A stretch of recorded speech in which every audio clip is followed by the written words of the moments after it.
అమ్మ నమస్తే. నమస్తే అమ్మా జయలక్ష్మి. అమ్మ సాధారణంగా ఏం చెప్తారంటే ఎక్కడ నెగ్గాలో కాదు ఎక్కడ తగ్గాలో తెలిసుండాలి. దానివల్ల కొంచెం సమస్యలకు దూరంగా ఉంటామని. అసలు ఈ మాట ఎందుకు వచ్చిందమ్మా?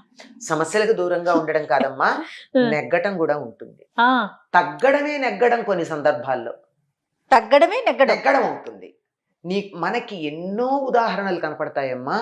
అది తెలియకపోవడం వల్ల జీవితాల్లో కానీ, తాము చేసే ఉద్యమాల్లో కానీ, తాము పొందవలసిన యుద్ధాల్లో విజయం పొందడం దగ్గర కానీ సఫలీకృతులు కాకపోవడం చూస్తూ ఉంటాం మనం. ఏంటి తగ్గటం తెలియకపోవడం వల్ల, ఎక్కడ తగ్గాలో తెలియకపోవడం వల్ల ఆనుపానులు తెలుసుకుని ఉండాలి. అవతల వాళ్లతో శారీరకంగా బలంలో ఉన్నారంటే బుద్ధి బలం ఉపయోగించుకోవాలి. మనకి వినాయకుడు గొప్ప ఉదాహరణ కదా. అవునవును. అన్నగారి కన్నా తాను వేగంగా వెళ్ళలేను అనుకున్నప్పుడు బుద్ధి బలం ఉపయోగించుకుని గెలిచాడు. అక్కడ బయలుదేరలేదు కదా, తగ్గిపోయాడు అనుకున్నామా? కాదు, తగ్గాడు గనకే నెగ్గాడు. అక్కడి నుంచి లెక్క చూస్తే సాధారణంగా అల్లూరి సీతారామరాజు గురించి ఒక దురభిప్రాయం ఉంది చాలా మందికి. ఏమంటే ఆ ఉద్యమం చాలా గొప్పగా సాగుతూ ఉండగా ఆపేశాడు అని కదా. అదే ఆయన విజయానికి కారణమని గొప్ప గొప్ప క్రాంతదర్శులైనటువంటి ఋషితుల్యులైనటువంటి పెద్దలు చెప్పిన మాట. ఎందుకు అంటే అదే ఉద్యమాన్ని ఆయన కొనసాగించుంటే నెగ్గటం మాటటుంచి మొత్తం ఆంధ్రదేశంలో ఉన్న జనాలు 300 మంది చచ్చిపోయేవాళ్ళు. ఇంతమంది చచ్చిపోయాక తాను గెలిచి కూడా ఏం లాభం?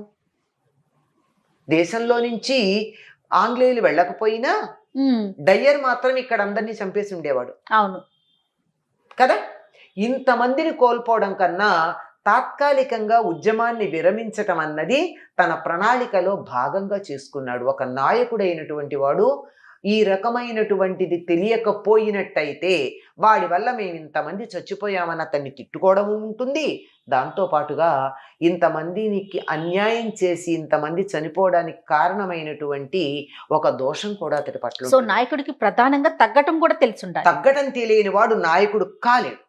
ఒక ఆవేశపరుడు మాత్రమే అలా వెళ్ళిపోతాడు. తానెళ్ళి అగ్నిలో పడేటటువంటి పురుగుల్లాగా, శలభాలు అంటారే, దీప పురుగులు, ఆ విధంగా తను పడడంతో పాటు తనతో పాటు వాళ్ళందరినీ పడేస్తాడు. దానివల్ల వచ్చిన విజయం అంటామా? అనలేం. ఉద్యమం మనుషుల శ్రేయస్సు కోసం ఉండాలి కానీ మనుషుల్ని బలిచ్చేది ఉద్యమం అవ్వదు. అవునవును.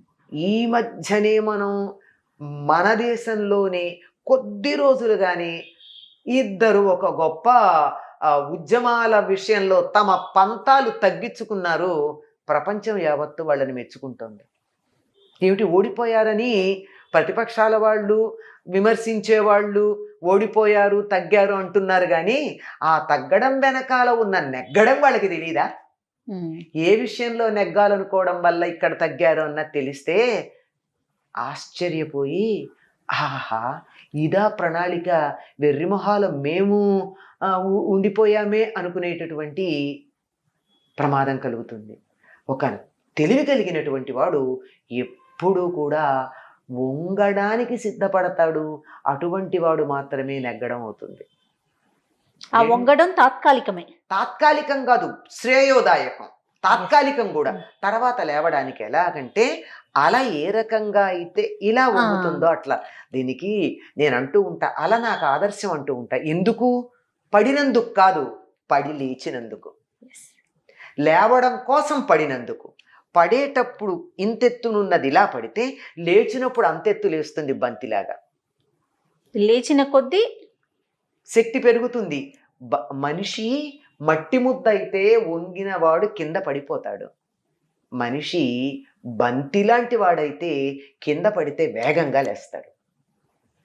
ఈ వంగటం అన్నది ఎక్కడ వంగాలి, ఎట్లా వంగాలి కూడా తెలియాలి. ఎక్కడ పడితే అక్కడ ఈ మాట అన్నారు కదా అని వంగి వంగి సలాములు పెట్టడం కాదు. ఇది ప్రధానం. ఈ పదం కూడా నేను ఎందుకు వాడానని మీరు అర్థం చేసుకోవాలి. శివాజీ ఔరంగజేబ్ దగ్గరికి వెళ్ళేటప్పుడు ఇంతెత్తు తలుపు పెట్టాడు. శివాజీ వంగి వస్తాడా లేదా అని. వంగాడు శివాజీ, తల దగ్గర కాదు, మోకాళ్ళ దగ్గర.